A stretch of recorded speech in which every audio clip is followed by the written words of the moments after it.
नमस्कार दोस्तों, OCN network में आपका स्वागत है। मैं हूं ओमकार चौधरी।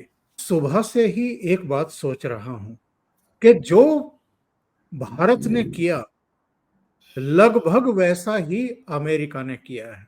क्या भारत ने अमेरिका को रास्ता सुझाया या आइडिया दिया कि आप ऐसे भी कर सकते हैं? आप जरा याद करिए, जब 6 और 7 मई की रात को भारत ने पाकिस्तान में स्थित लश्कर, जैश और हिजबुल के हेडक्वार्टर सहित कुल 9 आतंकी ठिकानों को नेस्तनाबूद किया, तो उससे पहले क्या घोषणा की थी भारत ने? भारत ने कहा था कि 7 मई की शाम को जो ब्लैकआउट होता है, जो तैयारियां होती हैं हमले के समय, वो एक पूरी प्रैक्टिस की जाएगी, एक रिहर्सल की जाएगी थ्रू आउट, मतलब जितना भी पाकिस्तान की सीमा से लगे हुए स्टेट हैं उन सब में, और भारत के कुछ दूसरे हिस्सों में भी। यह कार्रवाई होनी थी 7 मई को, लेकिन 7 मई से पहले ही 6 और 7 मई की रात को पाकिस्तान में कार्रवाई कर दी गई और 9 आतंकी ठिकानों को नेस्तनाबूद कर दिया गया। पाकिस्तान इंतजार करता रहा कि रिहर्सल होगी 7 तारीख की शाम को और उसके बाद ये लोग कुछ करेंगे, लेकिन उससे पहले ही हो गया। अभी 2 दिन पहले डोनाल्ड ट्रंप का बयान आया कि हम 2 सप्ताह बाद फैसला करेंगे कि हमें इस युद्ध में कूदना है या नहीं कूदना है, और कूदना है तो कितना कूदना है। लेकिन उसके अगले दिन ही उसके 7 B-2 बॉम्बर और कुल मिलाकर के 125 से ज्यादा जेट वो ईरान जाते हैं और उसकी 3 न्यूक्लियर साइट्स को तबाह करके लौट जाते हैं। यानी ईरान में इंतजार हो रहा था, बाकी जगह इंतजार हो रहा था कि 2 सप्ताह बाद अब तो अमेरिका फैसला करेगा, लेकिन उसने भारत की तरह अपनी रणनीति को गुप्त रखा, लोगों को भ्रमित किया, ईरान को भी भ्रमित किया और अपना काम कर दिया। तो फिर अगर हम ये कहें कि मोदी जी ही अब दुनिया को रास्ता दिखा रहे हैं और अमेरिका को भी रास्ता दिखा रहे हैं, तो इसमें गलत क्या है? मेरे साथ इस समय जुड़ रहे हैं डॉक्टर अमजद अयूब मिर्जा साहब। मिर्जा साहब, बहुत स्वागत है आपका। नमस्कार। हाँ, मेरे नेटवर्क का प्रॉब्लम हो रहा है यहाँ। हाँ जी, हाँ जी बात ये जी। है कि ये जो आपने तमीज़ बांधी है कि हिंदुस्तान ने तो नहीं मशवरा उनको दिया, इस बारे में तो ज़ाहिर है कुछ कहा नहीं जा सकता। लेकिन ये एक ईरान ने तो इल्ज़ाम लगा दिया है अमेरिका पे कि इन्होंने धोखा किया है, डिसीट किया है इन्होंने। इन्होंने मुज़ाकरात जारी थे और उसके दौरान इन्होंने ये हमला कर दिया। और अब ईरान ये कह रहा है कि जब तक ये हमले जारी हैं इज़राइल के, उस वक़्त तक अब हम मुज़ाकरात नहीं करेंगे। कल मंडे को ईरान के फ़ॉरेन मिनिस्टर मॉस्को जा रहे हैं, वहाँ पे पुतिन साहब से उनकी मुलाकात होनी है। इस दौरान बरतानिया ने भी बयान दे दिया है कि हमारा इससे कोई लेना देना नहीं है। Britain was not involved in the strikes in any way. लेकिन इसके साथ-साथ उन्होंने जो इज़राइल है वहाँ से एवैक्यूएशन फ़्लाइट्स शुरू कर दी हैं, ब्रिटिश सिटीज़न को वहाँ से निकाल रहे हैं। पेंटागन ने भी जो बयान दिया है आज उन्होंने प्रेस को, उसमें मिडनाइट हैमर का बताया उन्होंने कि इसका नाम था ऑपरेशन का। और वो ये कह रहे हैं, दावा कर रहे हैं कि हमने तो सारा कुछ तबाह बर्बाद कर दिया। जब तबाह बर्बाद कर दिया तो फिर अब मज़ीद जंग की धमकी देने की क्या ज़रूरत है? ईरान का ये दावा है कि कुछ भी नहीं हुआ, वहाँ पे वो चीज़ें थी ही नहीं। परमाणु बमों का जो भी सिलसिला है, उसके कारखाने या जो भी है, वो वहाँ है ही नहीं। तो ये कहा जा रहा है कि ये हमला नाकाम रहा। इसमें वो ईरान की न्यूक्लियर पावर को कम्प्लीटली डेसिमेट करने में कामयाब नहीं हुआ अमेरिका। अब सवाल आ जाता है कि डोनाल्ड ट्रंप ने ये एक ऐसे वादे पर इलेक्शन लड़ा कि मैं आके जंगें ख़त्म करूँगा, मैं महंगाई ख़त्म करूँगा, जो रियासत के जो एक्सपेंडिचर है इसको भी कम करूँगा। लेकिन और फिर इलॉन मस्क को उन्होंने डिपार्टमेंट ऑफ गवर्नमेंट एफिशिएंसी का चीफ भी बना दिया और बड़ी उसकी तारीफ की कि जी बड़ी बचत हो रही है। लेकिन फिर उसी इलॉन मस्क के साथ उनके इख्तलाफात हो गए, और क्योंकि इलॉन मस्क ने कहा कि ये तो मैं खर्चे कम करने आया हूँ, आप खर्चे बढ़ा रहे हैं वगैरह वगैरह। अब देखें, मुद्दा ये था कि ईरान के पास न्यूक्लियर बम है या न्यूक्लियर बम बनाने की वो कोशिश कर रहा है, या न्यूक्लियर बम जो है बनाने की तरफ वो बढ़ रहा है।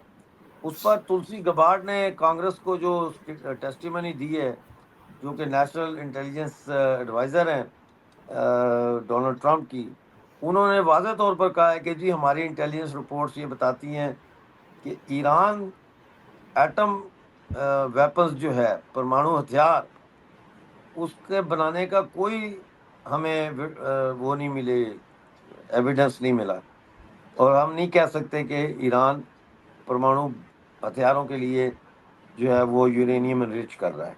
तो उसके बाद जब उसने जर्नलिस्ट ने सवाल किया डोनाल्ड ट्रंप से, तो उन्होंने एक ही जुमला कहा, उन्होंने कहा आई डोंट केयर, कि वो क्या कहती है, मतलब मुझे कोई परवाह नहीं। अब ये जो हमला हुआ है इसके बाद डोनाल्ड ट्रंप के अपने कैंप में जो है वो बड़ी शदीद स्प्लिट आ रही है, और मतलब है कि वो कुछ तो ये कह रहे हैं कि जी ये इम्पीच हो सकता है क्योंकि कांग्रेस से पहले इजाज़त लेनी चाहिए थी इतने बड़े हमले की। लेकिन फिर कांग्रेस से आज तक कौन से अमेरिकी सदर ने इजाज़त कांग्रेस से लेकर हमले किए? लिबिया, अफ़गानिस्तान, इराक, कहीं पे भी तो इन्होंने इजाज़त कांग्रेस से नहीं ली। तो ये आर्गुमेंट थोड़ा वीक हो जाता है कि जी इनको इम्पीच किया जाएगा इस बेसिस पे। लेकिन मसला ये है कि ये जो अटैक है इसने बहुत सारे देशों को अब इम्तिहान में डाल दिया है, जिनमें चाइना, रशिया, ये सर-ए-फ़हरिस्त है। ईरान ने धमकी दी थी कि मैं स्ट्रेट ऑफ हॉर्मुज़ को बंद कर दूँगा। लेकिन वो कैसे बंद कर सकता है जबकि 20 से 30% जो ऑयल है, वो पैसेज उसका जो है ट्रैवल का, वो वहाँ से गुज़रता है।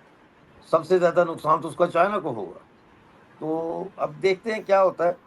लेकिन ये बात तय है कि इज़राइल ने बड़ी कामयाबी के साथ अमेरिका को भी इस जंग में घसीट लिया है। जी, जी, जी। बहुत महत्वपूर्ण बातें आपने रखी हैं, मिर्ज़ा साहब। सबसे पहले मैं सिवाच सर यही पूछना चाहूँगा, जलडमरू मार्ग बंद करने की धमकी दी जा रही है ईरान की तरफ से, ये संभव है क्या? देखो, संभव तो बहुत चीजें हैं और नहीं भी हैं। जब हौती रेबल ने रेड सी को, जो आपका मेडिटेरियन में जोड़ता है, जो बंद कर दिया था, स्वेज कैनाल से नहीं जाते थे, 11 देश का एक प्रकार से फोर्स बनी, मगर कुछ नहीं कर पाई। 90% जितनी शिप थी वो आप पूरा चक्कर काट के अफ्रीकन कॉन्टिनेंट जाने लगेगी, क्योंकि बहुत मुश्किल होता है किसी एक शिप को प्रोटेक्ट करना। और हौती रिबल अटैक कर रहे थे और भारत ने भी अपनी फोर्स वहां छोड़ी। तो सच्चाई है, न्यूसेंस वैल्यू तो पक्का हो सकती है। और ये स्टेट ऑफ हॉर्मुज की बात है, ये सच्चाई है। 33 किलोमीटर है widest at the lowest place, मगर इतना आसान तो नहीं होगा ईरान के लिए इसको करना। और ईरान कोई स्वीपिंग नहीं करेगा कि सबके लिए करेगा। चीन के लिए क्यों करेगा? जो सामान वो खुद भेज रहा है उसको तो नहीं करेगा। वो ब्लॉक तो करेगा एडवर्सरी को, मगर कर सकता नहीं कर सकता ये तो समय बताएगा। मगर ये सच्चाई है, उनके पार्लियामेंट में अभी एक प्रकार से उनको अथॉरिटी दे दी है कि वो जो भी आयतुल्ला अल खमानी समझते हैं वैसा कुछ कर सकते हैं। अब क्या करेंगे वो समय बताएगा। मगर ये सच्चाई, अगर ये होता है तो ये माने कि इसको माइन कर दिया जाता है या इसको नॉन यूजेबल है। आवाज नहीं आ रही 20% अचानक। 20% ऑयल जो है वहां जाता है और 20% गैस भी जाती है पूरे वर्ल्ड की। और तो उसका बहुत नुकसान होगा और उससे रेट बढ़ेंगे। मैं अभी देख रहा था, बाकी टीवी भी, एनडीटीवी भी यही बातचीत कर रहे थे। जो तनेजा हैं, जो इकोनॉमिस्ट हैं बीजेपी के, वो यही कह रहे थे कि अगर मान लो ये होता तो $100 से ज्यादा जा सकती है एक बैरल की। तो ये सच्चाई है। कर सकता नहीं कर सकता समय बताएगा, मगर ऐसा ही कुछ होती रिबल के बारे में बोलते थे कि कैसे कर सकता होती रिबल, कैसे हो सकता है ये शिप्स को कैसे ब्लॉक करेगा, उसने कर दिया क्योंकि वो न्यूसेंस वैल्यू है। तो अब देखते हैं क्या होगा। देखो सच्चाई यह है कि अनप्रेडिक्टेबिलिटी है सिचुएशन जैसे रोल आउट कर रही है, मगर अगर मिलिट्री पॉइंट ऑफ व्यू से जिस प्रकार से मैंने एनालिसिस किया है इस हमले का, कि इसको आने वाले टाइम में एक मिलिट्री पॉइंट ऑफ व्यू से इसको बहुत ही एक अव्वल दर्जे का ऑपरेशन माना जाएगा। जिस प्रकार से इसको सरप्राइज अचीव की है, जिस प्रकार से डिसेप्शन दिया है, जिस प्रकार से इन्होंने अपना जो स्टेटेड एम था उसको अचीव किया है, और जिस प्रकार से इतने फोर्सेस का कोऑर्डिनेशन हुआ है, ये मुझे लगता है from military point of view ये आने वाले जो जनरेशन है वो सीखेंगी कि ये बहुत ही अच्छा ऑपरेशन था, क्योंकि इस ऐसे ऑपरेशन में चूक भी हो सकती है, हो सकती थी कि वो जब एयर स्पेस में आते हैं ईरान के, कोई ना कोई एयरक्राफ्ट के ऊपर मिसाइल लगे और मिसाइल से एयरक्राफ्ट एक प्रकार बर्बाद हो, तो आप देख सकते हैं कि उसका रेप्रिकेशन क्या होता। तो ये मुझे लगता है एक बहुत अच्छा operation from military point of view. करना चाहिए था नहीं करना चाहिए था उसकी बहस जो है वो अलग है, और ये भी सच्चाई है।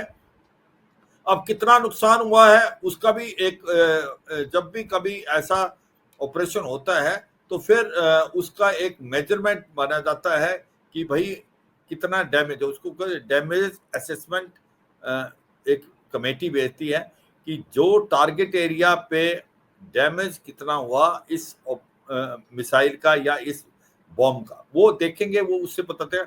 मगर सुपरफुलियसली ये लगता है जब 12 बॉम्ब जो कि GBU-57 जो 60 मीटर तक जा सकता है एक एरिया 3x3 किलोमीटर में, तो वाकई काफी डैमेज किया होगा। वो जगह तो फिर ऑपरेटिव नहीं हो सकती। क्या वहां पर न्यूक्लियर हथियार बना चुका था या बनाने के कतार पे था, क्या वो इनरिचमेंट यूरेनियम वहां था या उसको शिफ्ट कर दिया, ये देखो क्वेश्चन मार्क है, क्योंकि इसके क्लेम और काउंटर क्लेम आएंगे। मगर एक चीज है, कुछ एक दिनों में तो उन्होंने शिफ्ट नहीं किया क्योंकि मोसाद बहुत एक्टिव थी। वो मोसाद जो टॉप साइंटिस्ट को मार सकती है, टॉप मिलिट्री कमांडर को मार सकती है, इन्फिल्ट्रेट कर चुके हैं ड्रोन का इस्तेमाल करके, तो वो अभी तो शिफ्ट नहीं करने देते। अगर शिफ्ट करते तो उनके लिए बहुत बड़ा इजी टारगेट था, मगर हो सकता पहले कर दिया, क्योंकि ये कहना बड़ा मुश्किल है। ये क्लेम्स और काउंटर क्लेम जाएंगे।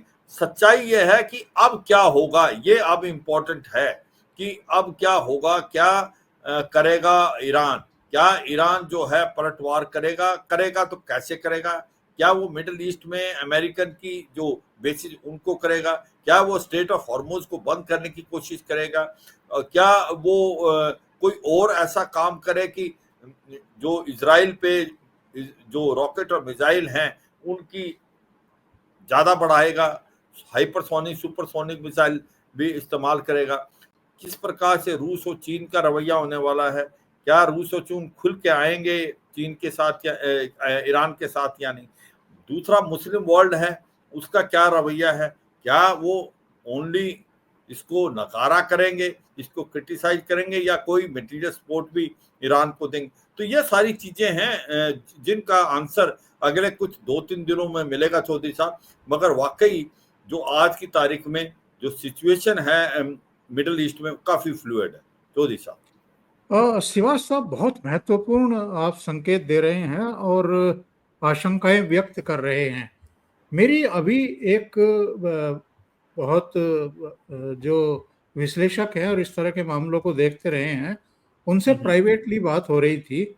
उनका कहना था कि अगर इन्होंने अपने न्यूक्लियर एसेट्स वहां से अलग कर दिए थे, जैसे वो दावा कर रहे हैं, तो ये क्या डर्टी बॉम्ब बना करके, जितनी भी तैयारी थी इनकी, उससे डर्टी बॉम्ब बना करके इजराइल को चोट पहुंचा सकते हैं? चलो अमेरिका को नहीं पहुंचाएं, तो ये एक आशंका भी इस समय बन गई है। वो मुझे लगता नहीं चौधरी साहब, वो आशंका तो चली गई। फोर्दो का जो था, जहां पर वो बनाने के करीब था, जहां वो 60% से ऊपर बनाने की कोशिश कर रहा था, वो तो फोर्दो में अभी चला गया। इतना आसानी से ये जो जिसको कहते हैं कि डर्टी बॉम्ब बनाना भी इतना आसान नहीं, उसको 60% से ज्यादा इनरिचमेंट करने, और इसकी भी कॉन्फ्लिक्टिंग इंफॉर्मेशन है कि क्या उसने 60% कर लिया था या नहीं। एक बार आईए कहता है कि नहीं किया, एक बार कहता है वो बनाने के बहुत नजदीक है, और जो तुलसी गैब्रेट जो एनआईए की डायरेक्टर है वो कुछ और बोल रही थी। मगर ये सच्चाई है कि ईरान झूठ बोल रहा है, ईरान न्यूक्लियर हथियार चाहता है, न्यूक्लियर हथियार बनाने की कोशिश, क्या वो 60% या उसके ऊपर कर गया था, ये कहना बड़ा मुश्किल है।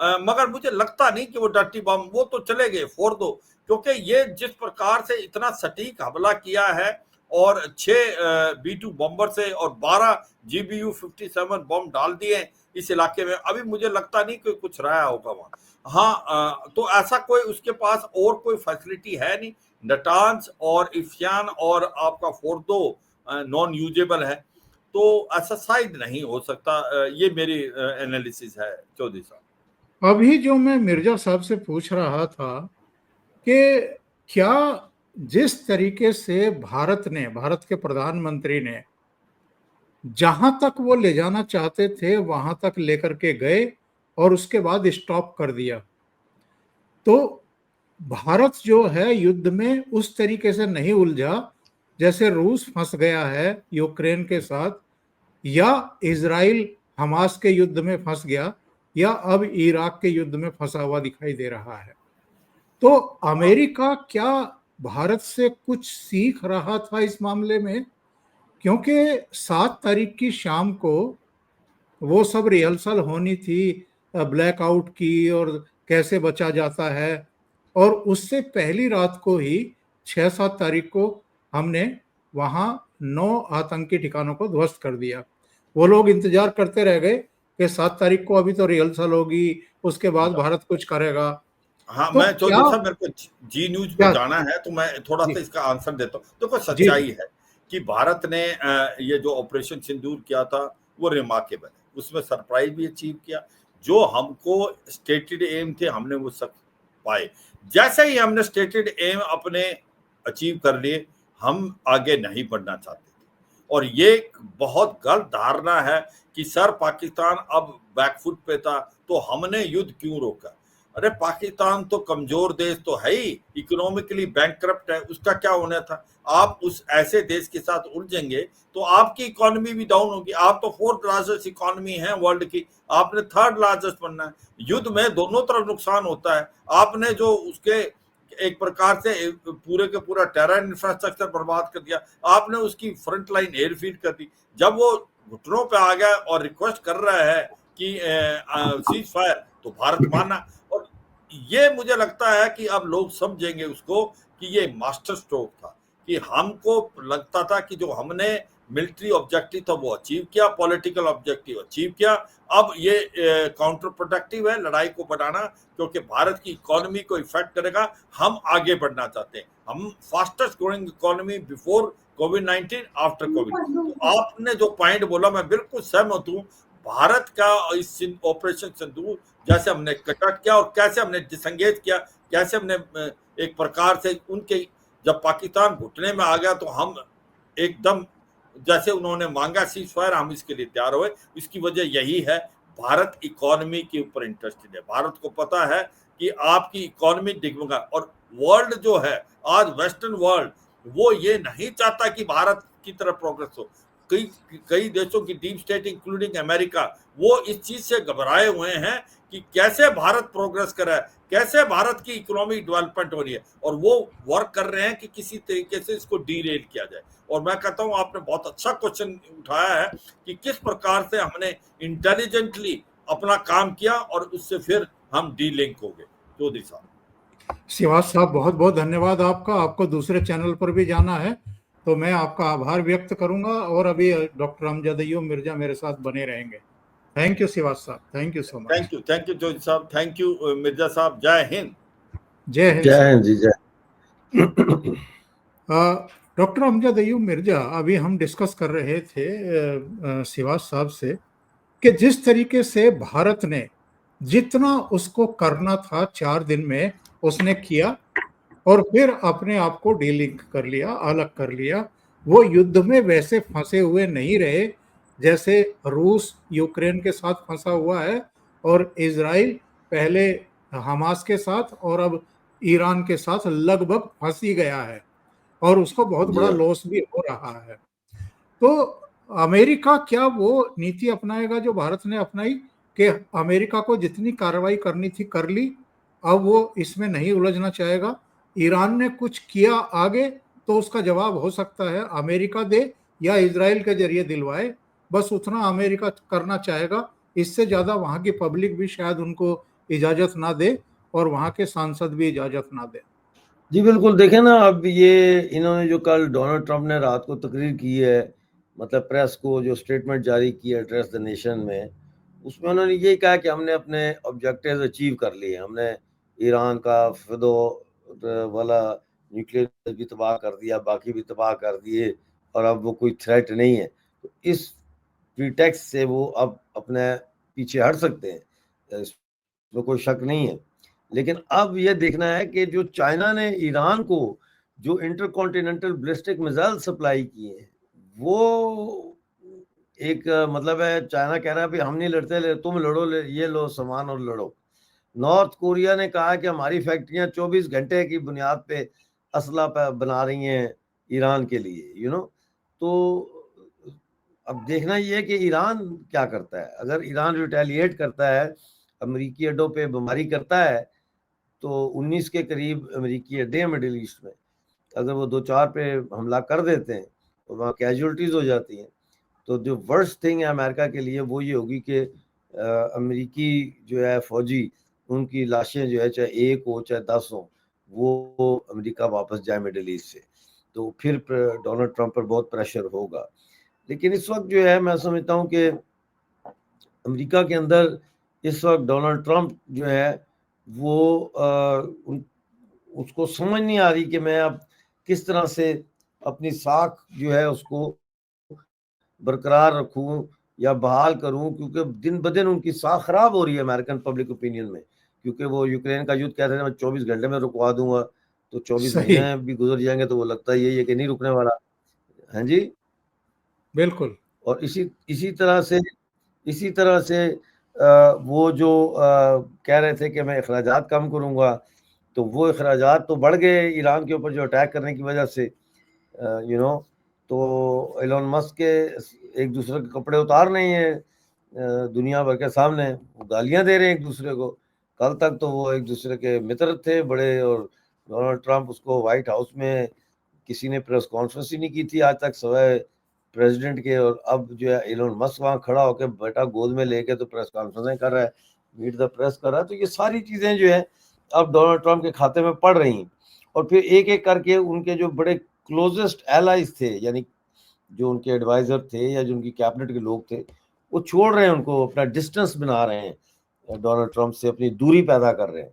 जैसे इसने किया है, तुलसी जी ने किया है, उन्होंने तुलसी कांग्रेस के के बाद सामने कह दिया कि हाँ कोई हमारा चक्कर लेना देना ही नहीं है एटम बम का।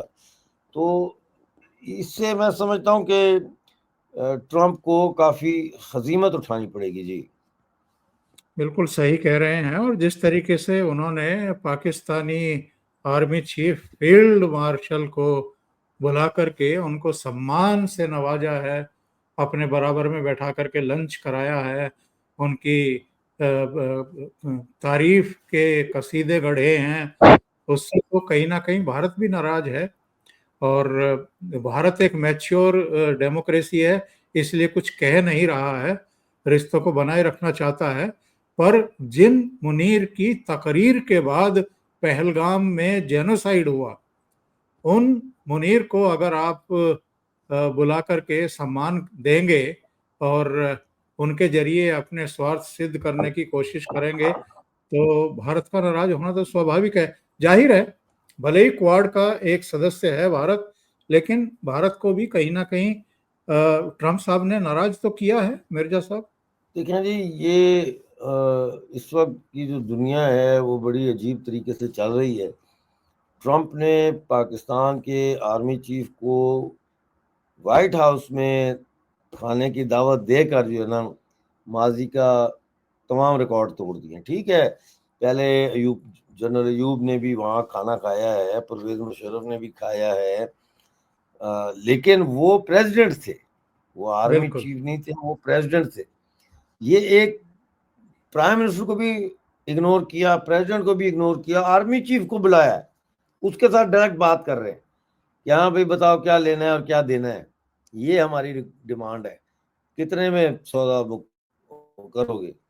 मतलब है ट्रम्प की जुबान में वो कहता है ना मैं ट्रेड करता हूँ, मैं बिजनेसमैन हूँ, तो ये बिजनेस डील ही की है ना उसने, कोई यहाँ पे कोई वोट नहीं मांगे उसने उससे। सही है। तो उसकी वजह से पाकिस्तान को भी बड़ा धचका लगा है, और बार बार लोग ये कह रहे हैं पाकिस्तान में कि आसिम मुनीर ने जो है वो ईरान के पीठ में खंजर घोंपा है, कि एक दिन उसने बयान दिया कि हम ईरान के साथ हैं, और दूसरे दिन वो कह रहा है कि अमेरिका ठीक कर रहा है।